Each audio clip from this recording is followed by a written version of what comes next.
What we've discussed thus far is how the dominant image of competitiveness challenges people in the United States and indeed the world today it pictures the world today as a collectivity of individuals, all competing with one another economically. And the major point thus far is that that image involves basically an extension of the Western or American concept of the nation-state as a collectivity of individuals.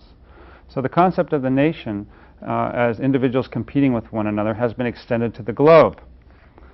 Now, we've also discussed how the image of individuals competing with one another as individuals maximizing self-interest is a morally good thing in this image. That's the concept of enlightened self-interest. The idea being that if all individuals maximize their self-interest, then the whole will benefit. And in a way, that has been extended to the international level. Now, what that extension has, one implication of that extension is that it produces a possible ambiguity and sometimes contradiction between the interests and the activities of the nation as a whole and the interests and activities of the individuals inside of a given nation.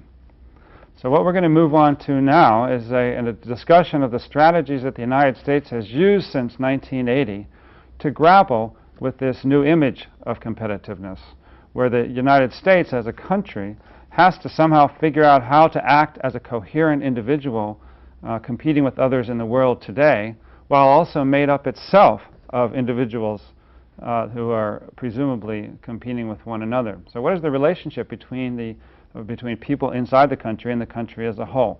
That's the major problematic. Now, the main point in this section is that all the strategies that have been developed have depended upon an image of productivity. Productivity being a key word linked to the image of competitiveness. Productivity is when a nation, a state, or an individual is productive, then arguably, according to this image, the individual or the nation state is in a better position to compete. Where productivity means an increase in the amount of work per unit time.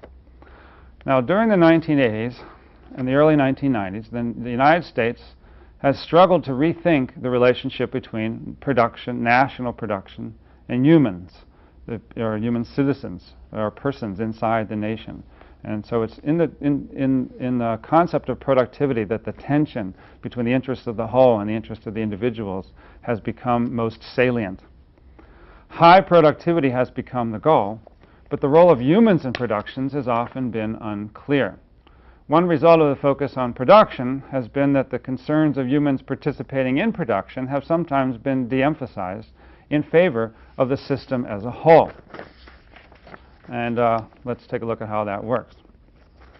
The first image and the first set of objectives that the United States formulated collectively came in the early 1980s under the general label of automation. Remember that in the early 1980s we were beginning to lose our fear of communism, lose our fear of the Soviet Union, and we were gaining a fear of the Japanese and of nation-states like the Japanese that might compete with the United States economically. So the United States, used to acting as a set of individuals, each maximizing their own self-interest, we faced a problem collectively. How do we as a country increase our productivity? How can we compete in this new way with the country of Japan? Note, by the way, the irony of the United States greatly fearing a country out there that we still occupied militarily. That irony illustrates the dramatic transformation that was taking place in the 1980s. We could fear Japan, but not in the same way that we feared the Soviet Union. The first step then was automation, which involved championing the development of new, especially high technologies to automate the workplace. It was in the early 1980s that a lot of images emerged about automated factories. It was expected then, for example, that by the year 2000, this country would be populated widely by totally automated factories. during this period, the amount of capital out there, which and indeed a new industry of venture capital, emerged and skyrocketed, providing funding for the new high technologies. A main idea was that automating all sorts of manufacturing processes would reduce the cost of the products. As we will be discussing later on in this course, in the United States, we have long experienced a tension in manufacturing arenas between the world of design and the world of manufacturing. It's commonplace to say, for example, that design people just come up with new ideas and then they throw them over the wall to people in manufacturing who have to deal with the droppings that come from design. Well, if America was going to somehow coordinate its production process, increase its productivity to compete with the likes of Japan, we had to somehow improve our manufacturing processes. The Japanese, we used to identify the Japanese with low prices and low quality.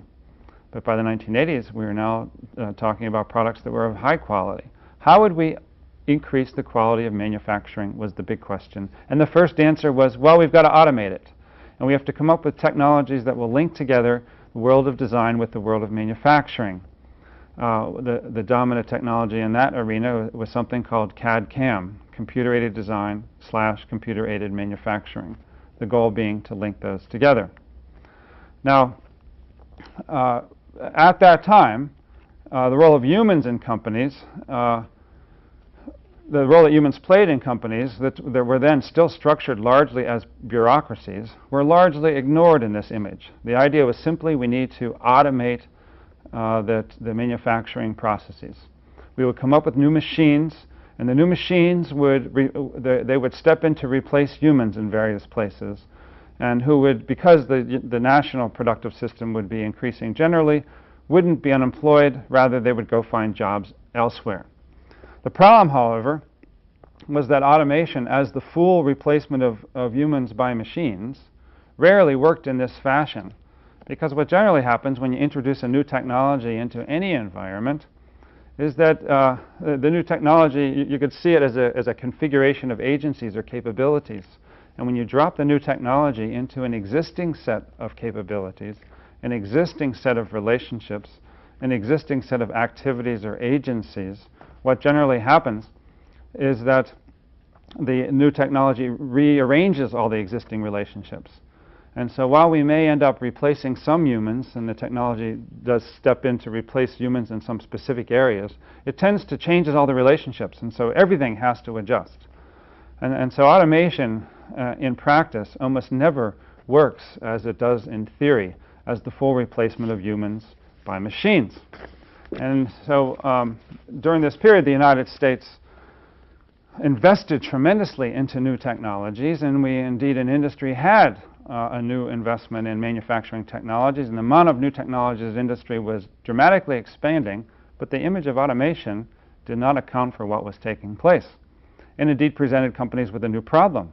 We have all these new technologies. How are we going to adapt to them, given that the relationships were changing?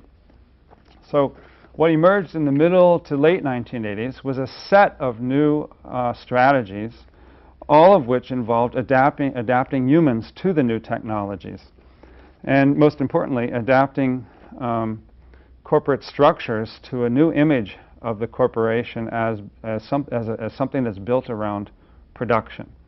So during the middle and late 1980s, a series of new approaches emerged for molding humans around the production processes. In other words, the humans were being defined less and less in terms of a stable role or function in a vertical bureaucracy, and more in terms of their changing relationships to changing systems of production. Remember that when we came into the 1980s, a corporate structure was basically a huge bureaucracy, a bureaucratic structure where people's jobs were defined in terms of their positions inside the bureaucracy. The first attempt, the first movement to adapt people and institutions to the new technologies was built into a concept called joint ventures. Now, during the mid-1980s, there was a strong push for joint ventures that would bring together people from government, industry, and universities to work for the country as a whole. Now, an image that was driving all this was the American picture, a fearful picture, of an organization in Japan called MITI, M-I-T-I, which stood for the Ministry of International Trade and Industry. Americans knew that somehow the Japanese government was able to invest in new businesses, and that new business could select a technology, fund it, and that the companies that were benefiting from that government investment were somehow working together. In other words, the Japanese somehow all worked together, even though they were separate companies, as a whole. And the fact that Americans saw it that way contributed to the image of Japan as a rising specter, as a rising threat to American life. They were able to act as a coherent whole. Well, if they could do it, perhaps we should too. The joint venture was an attempt to achieve such collaborative arrangements. And so wholly new kinds of organizations began to emerge in the United States. It wasn't a very large movement, but there were a number of notable inventions and interventions. Have you heard, for example, of the name Sematech? Sematech was a government-supported collaboration among primarily industries with some university participation to improve manufacturing processes in semiconductors. Another example of a kind of organization is something called American Technology Initiative, which was a spin-off from NASA located in California, who took upon itself, this was American Technology Initiative Incorporated, which is notable since it's a spin-off from NASA, took upon itself the task of building collaborative relationships among government, often NASA, industries, and universities. Each one of these new joint ventures ran across what turned out to be very serious problems, overcoming the boundaries that separated the three sectors. Generally speaking, it was the case that the government was able to adapt. People from government were able to add on to their jobs the task of contributing to economic productivity. Generally, it was the case that academics could adapt. It was difficult for them, but they were able to figure out ways of adapting their research so that it could contribute more directly to economic productivity. A main sticking point in these attempted joint ventures lay in the private sector, as companies who were conceived as persons competing with one another with a morally acceptable goal of maximizing self-interest had no conceptual means for collaborating with one another. And in most cases, it was very difficult for them to be willing to invest seriously in these new activities, in activities that were arguably outside of their control, whether it was by sending the right personnel or by sharing proprietary knowledge or by making serious financial commitments. And so the grand image of boundary-blurring collaboration to benefit the whole, to benefit the nation state, largely had failed, I think, with some notable exceptions, by the end of the decade. The joint venture is not going to be a system that works. It worked in the United States. Well, another approach that developed in the middle to late 1980s to adapt humans to changing technologies is something that I label under the general category of TQM, or total quality management. Now, inside of companies, the total quality management movement established the image of teams.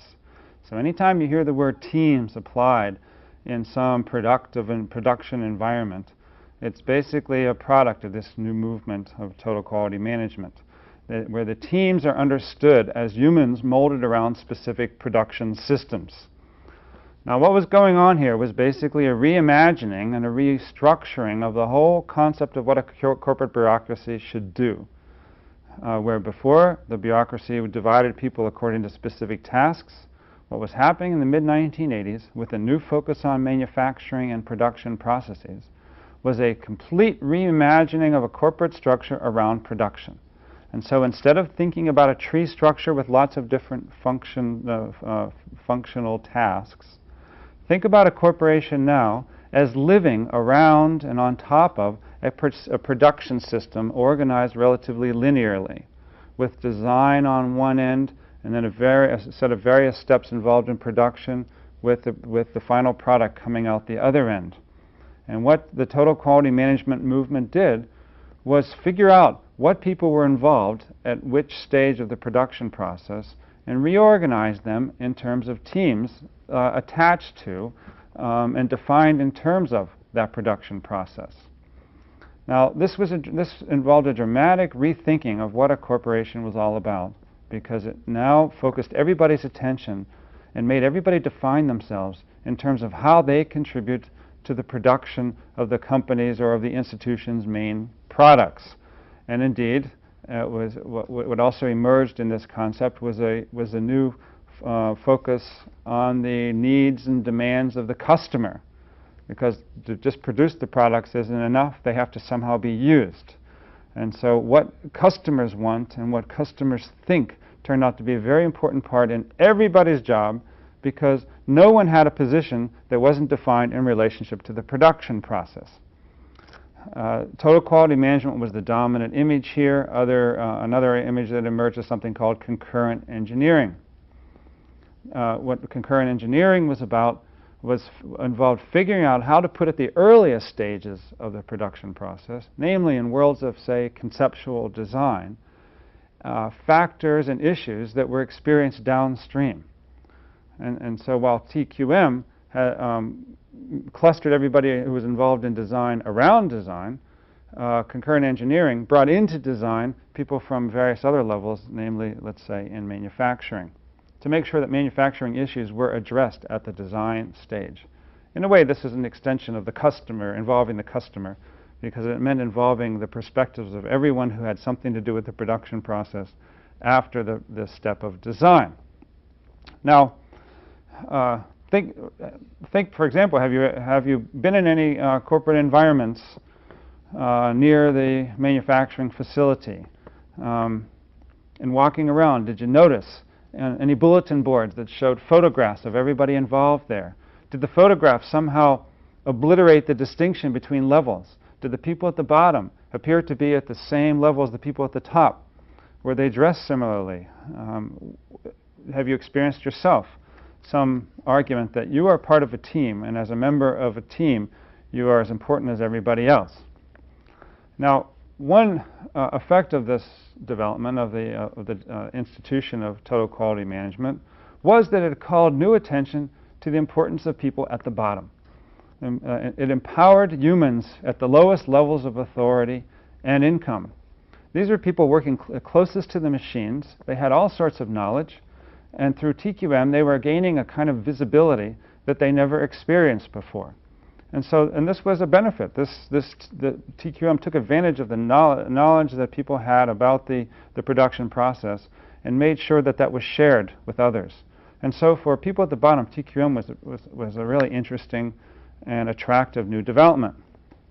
Now, another effect was to remove justification for middle-level management. For humans, were to be organized around production, not in terms of some sort of a top-down bureaucracy. And so the process that you may have heard about, maybe you have parents who were affected by this, family members, maybe yourself. During the late 1980s and early 1990s, there was a fairly sizable downsizing of corporations. And so what was going on here is that middle management and the various levels that existed in middle management were losing their justification, unless people involved in those positions could be defined in terms of their relationship to production. And so a lot of people lost their jobs, and the number of people involved in the corporate bureaucracy was being squeezed, and the bureaucracy itself was being transformed from a vertical organization to a more horizontal organization around production. A third effect was to concentrate all power in the top. For someone had to be in charge of coordinating all the teams. Someone had to be in charge of making the large-scale decisions. And so, a net effect then of TQM-type organizations that were adapting humans around the production system was to empower people at the bottom who quite liked it. It was to further empower people at the top who also quite liked it, But then it kind of squeezed the people in the middle who were pretty nervous about it. And in some cases, they might not be able to continue in their jobs. Now, so TQM had the effect of downsizing corporations, refocusing the corporate's interests on attention, I guess, on production, but it also produced a fair amount of anxiety and fear. So alongside the TQM movement emerged another movement, and this is the subject of our book. I wanted you to see the extent to which our book is covering something important, but also not covering a number of things. This is the strong corporate culture movement. The strong corporate culture movement emerged in the midst of a recognition that there's a lot of anxiety out there, and the people were somehow not feeling a part of their corporate enterprise because of fears that they might be defined as irrelevant to the production system. The key here in the strong corporate culture movement is that employees get reimagined and redefined as citizens of a nation. So they are no longer employees, but they become members. They become members of some organized whole. And as we see as we go through this book, it has had its ups and its downs. And we'll move on to that. Finally, something that emerged in the early 1990s, late 80s and early 1990s, is something called business process reengineering. Now, this movement contributed to molding people around production by proposing to automate the business activities of corporate organizations. And so in a way, this was a reapplication of the automation image, but not through new forms of hardware that would bring together hardware and other high technologies that would bring together design and manufacturing. Rather, this was more about software. This was more about building all the business activities of an organization into one huge database. Those of you who might be thoroughly and deeply connected to Virginia Tech have been hearing about the word Banner, for example. Banner is a big database management system that's designed to bring together all the business activities of the organization. And it makes it possible to to link together calculations about people that involve personnel, for example, and calculations about money, tuition, salaries, and the like. And so the business process reengineering movement was designed to automate all of the business activities in one location. Note the symbolic power of the term reengineering, because this movement in a way has redesigned business activities in engineering terms. The re-engineering of the corporation means we've reimagined the corporation in production terms, and now we're re-engineering even the business dimensions. So even everybody in business is in some way performing engineering in the sense that they're contributing to the production process. Business process re-engineering then reimagines this primarily through information systems, especially new software. Finally, a movement emerged and became dominant, salient, especially around 1994. This is a movement that I just tend to label freeing corporations from control by government. Now, when the grand idea of joint ventures failed to produce a new national system of production that was something other than government-controlled corporations, there were no new images available to take its place. We have corporations that were trying to act as more coherent wholes, but from the point of view of the nation-state, there was no system for conceptualizing and putting into place collaborations among corporations. The joint venture movement didn't work. And indeed, this problem that I'm articulating right now is one that faces every nation in the world today. It involves the question, what is the relationship between a nation-state and a multinational corporation? Well, the United States struggled with this until 1994, which was the year in which in the United States, the Republicans took control of Congress for the first time in, I think, 30 years. Since 1994, a new image has emerged and become dominant in the United States, and that is the national goal involves maximizing the growth and the profitability of corporations through reduced government regulation, reduced taxes, and the like. The argument is a reapplication of the enlightened self-interest argument or image, namely, if we maximize enable the persons to maximize their self-interest, namely corporate persons, then the whole will benefit. And so this approach emphasizes the extent to which corporations need to maximize their profitability, maximize growth, but at the same time it has made less visible the instabilities that people feel when corporate success is defined wholly and indeed narrowly in terms of profitability. And so since 1994, the United States has struggled with this image of how best to, or what is how best to measure the increases in national productivity. We've come to see growth of companies and their profitability as the major indicator. And indeed, in the last 3 or 4 years, let's say the last 5 years of the 1990s, the major metric has been the stock price of a company. As we approach the end of the millennium, right now, it is taken for granted that if a company has a high stock price, then somehow all the rest is falling into place and everybody's doing okay. But yet at the same time, governments are well aware that that's not a whole and complete description of societal well-being, and they're struggling right now to figure out how to relate to the multinational corporation. What's going to come next? Figure it out for yourself. I mean, my own sense, and indeed a hope, is that the problems that workers experience today with the specter of layoff because of, let's say, the stock market price of a company goes down, or fears that they are valuable only as productive resources, will somehow motivate a new image of what it means to compete economically, one that emphasizes quality work and income and quality life, or quality of life. I do see some evidence today of a movement emerging that begins with the members or the employees of a company, one that recognizes the enormous value of employees, and so involves a commitment to investing in their knowledge, investing in their capabilities, and by the same token developing a set of strategies and a set of rewards for long-term commitment from employees. If you don't already know it, I guess you should know that probably the best way for you to advance your own career today is to change companies pretty much as often as you can, because it's only in changing jobs that you end up dramatically increasing your own income and your own position.